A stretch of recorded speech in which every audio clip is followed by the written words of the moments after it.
Hello दोस्तों, कैसे हैं आप लोग। I hope you all are doing well. दोस्तों, राजस्थान एक बहुत ही रहस्यमय जगह है और आज की वीडियो भी बहुत दिलचस्प होने वाली है। आज की वीडियो में हम भानगढ़ के रहस्यमय किस्से पे बात करेंगे। तो चलिए एक अच्छे से मैसेज के साथ करते हैं वीडियो की शुरुआत। Eat clean, make your surroundings green and welcome back to my channel top facts on screen.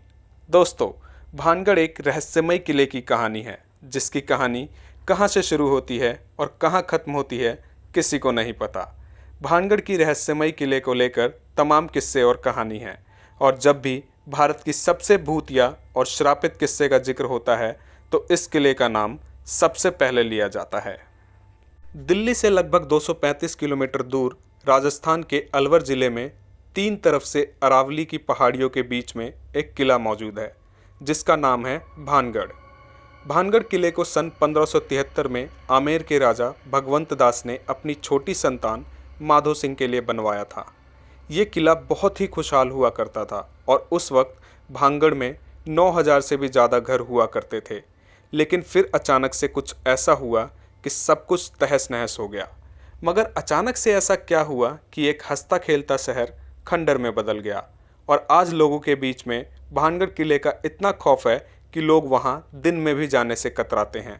बाकायदा भारतीय पुरातत्व विभाग, जो कि इस पूरे किले की देखरेख करती है, एक बोर्ड पर साफ शब्दों में लिखवा रखा है कि सूरज निकलने से पहले और सूरज डूबने के बाद किसी भी इंसान का इस किले में जाना सख्त मना है।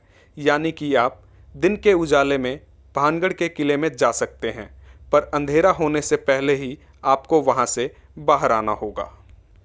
इस किले की भूतिया और खंडर होने की कई कहानी मौजूद है, मगर दो कहानी ऐसी है जिस पर लोग सबसे ज़्यादा विश्वास करते हैं, सुनते और सुनाते हैं। पहली कहानी जिस पर लोग सबसे ज़्यादा विश्वास करते हैं वो कहानी भानगढ़ की राजकुमारी रत्नावती से जुड़ी है। राजकुमारी रत्नावती अत्यंत खूबसूरत थी और अपनी सुंदरता के कारण बहुत ही चर्चित थी और दूर दूर तक इनकी सुंदरता के चर्चे होते थे, जिसकी वजह से आए दिन बड़े बड़े राजाओं के शादी के प्रस्ताव आते ही रहते थे। मगर इन राजाओं के अलावा एक और शख्स जो राजकुमारी रत्नावती की खूबसूरती का दीवाना था, उसका नाम था सिंघिया। सिंघिया एक तांत्रिक था और जब से उसने राजकुमारी रत्नावती को देखा था तभी से वो उन पे फिदा हो गया और अब वो किसी भी तरह से राजकुमारी को पाना चाहता था। मगर उसे पता था कि वो सीधी तरह से राजकुमारी को कभी नहीं पा सकता, क्योंकि कहाँ वो शमशान में रहने वाला तांत्रिक और कहाँ वो महलों की राजकुमारी। इसलिए उसने राजकुमारी रत्नावती को पाने के लिए तंत्र मंत्र के सहारे एक दूसरा तरीका ढूंढ निकाला और अब बस वो सही मौके की फिराक में लग गया। और आखिरकार सिंघिया को एक दिन ये मौका मिल गया। राजकुमारी के सारे ज़रूरत की सामग्री उनकी दासियां ही लेकर आती थी। हुआ ये कि राजकुमारी रत्नावती की एक दासी भानगढ़ के बाजार में आई। दरअसल वो राजकुमारी के बालों में लगाने वाला तेल खरीदने आई थी और तांत्रिक सिंघिया ऐसे ही किसी मौके की तलाश में था। जैसे ही दासी राजकुमारी के लिए तेल खरीदकर वापस जाने लगी तो तांत्रिक सिंघिया ने उस दासी को किसी बहाने से रोक लिया और उसका ध्यान भटकाकर अपने तंत्र मंत्र में माहिर होने का फ़ायदा उठाते हुए जो तेल दासी ने राजकुमारी के लिए खरीदा था उस पे चुपके से काला जादू कर दिया। उसके बाद दासी तेल लेकर महल के किले में राजकुमारी रत्नावती के पास पहुंची और जैसे ही उसने वो तेल राजकुमारी को दिया तो उस तेल को देखने के बाद राजकुमारी रत्नावती को कुछ शक हुआ। राजकुमारी रत्नावती बहुत ही सिद्ध थी, इसलिए तेल को देखते ही उन्हें पता चल गया कि इस तेल पर किसी ने तंत्र मंत्र का इस्तेमाल किया है। और फिर राजकुमारी ने अपनी दासी से पूछा, तुम्हें बाजार में कोई मिला था क्या? तो उसने तांत्रिक सिंघिया के बारे में बताया। सिंघिया का नाम सुनते ही राजकुमारी को सब कुछ बखूबी समझ में आ गया और उसके बाद उन्होंने उस तेल की शीशी को एक पत्थर पर दे मारा, जिसकी वजह से वो सारा का सारा तेल उस पत्थर पर बिखर गया।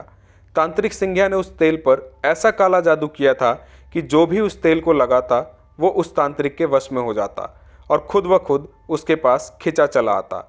आज के ज़माने में हम इसे अ काइंड ऑफ हिप्नोटिज्म कह सकते हैं, पर क्योंकि राजकुमारी ने उस शक की वजह से उस तेल का इस्तेमाल खुद पर नहीं किया, इसलिए राजकुमारी तो बच गई, लेकिन तांत्रिक सिंघिया को लेने के देने पड़ गए।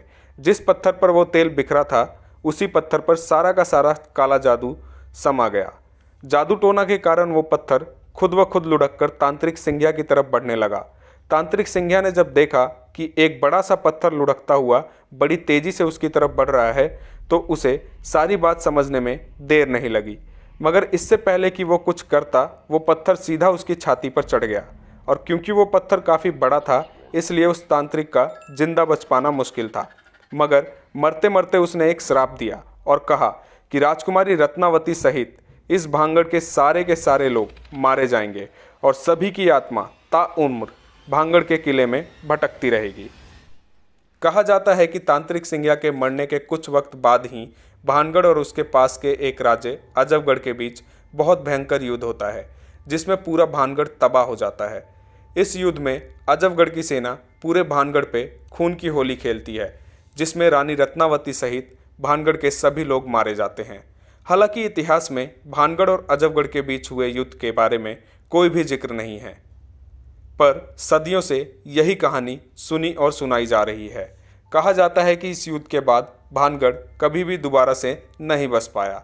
वक्त बीतने के साथ साथ भानगढ़ और भी वीरान होता चला गया और आज भूतों का गढ़ बन चुका है।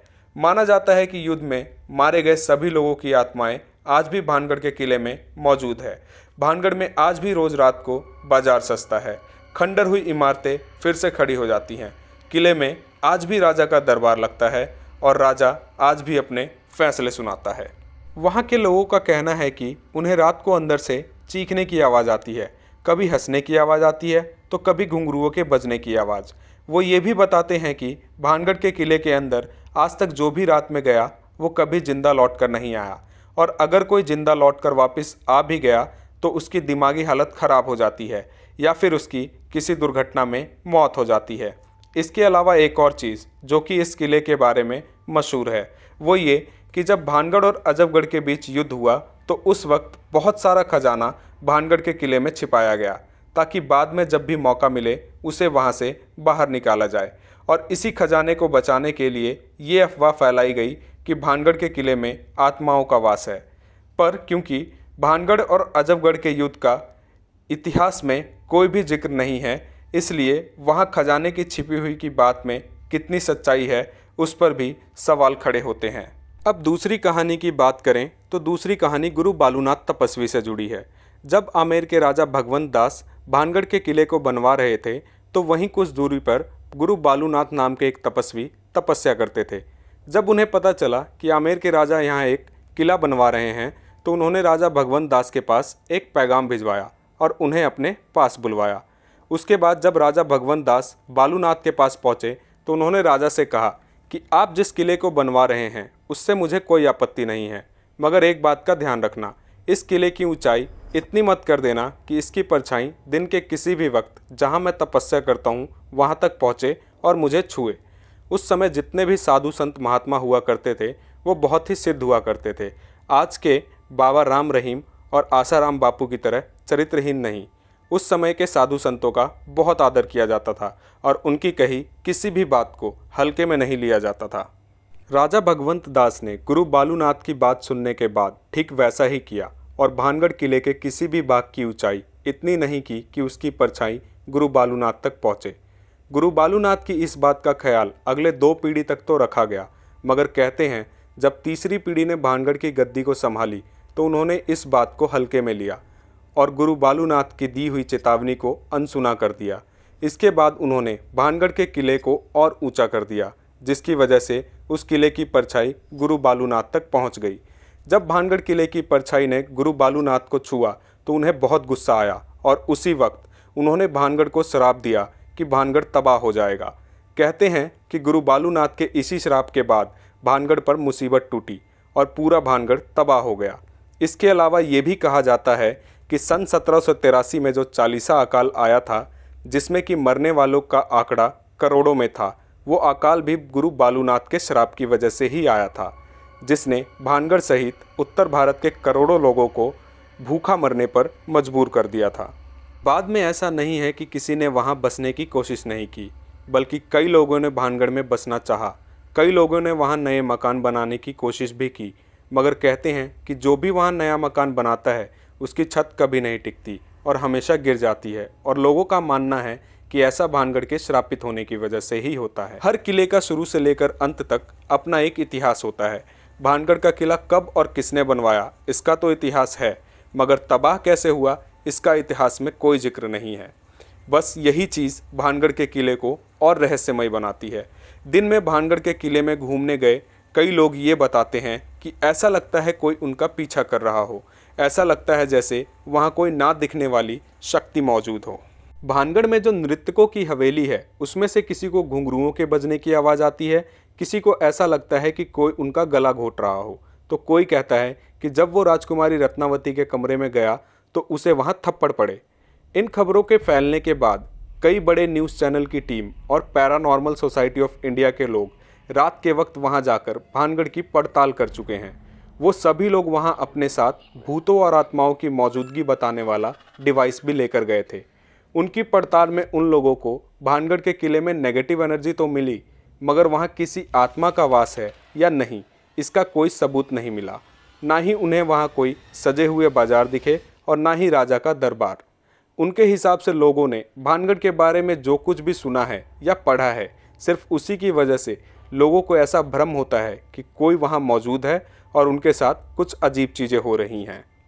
इसके अलावा भारत सरकार द्वारा भानगढ़ के किले में रात में एंट्री बैन होने की वजह से भी भूतों और आत्माओं की चर्चाओं को सत्य साबित होने में सहायता मिली है। मगर दूसरी तरफ लोग आज भी इन किस्से और कहानियों को सच मानते हैं और उनके हिसाब से भानगढ़ के किले में आज भी भूतों और आत्माओं का वास है। मगर आज भी किसी को नहीं पता कि लगभग 300 साल पहले ऐसा क्या हुआ था कि भानगढ़ ऐसा वीरान और खंडर बन गया और पूरे भारत की सबसे डरावनी और भूतिया जगह कहलाने लगा। तो दोस्तों, ये थी भानगढ़ के भूतिया किले की कहानी। अगर आपको मेरी ये वीडियो पसंद आई हो तो इसे लाइक ज़रूर कीजिएगा। ऐसी फैक्टिशियस और मिस्टीरियस टॉपिक के रिगार्डिंग वीडियोस देखने के लिए मेरे channel top facts on screen को सब्सक्राइब ज़रूर कीजिएगा। Thank you for watching this video. Stay tuned. जय हिंद।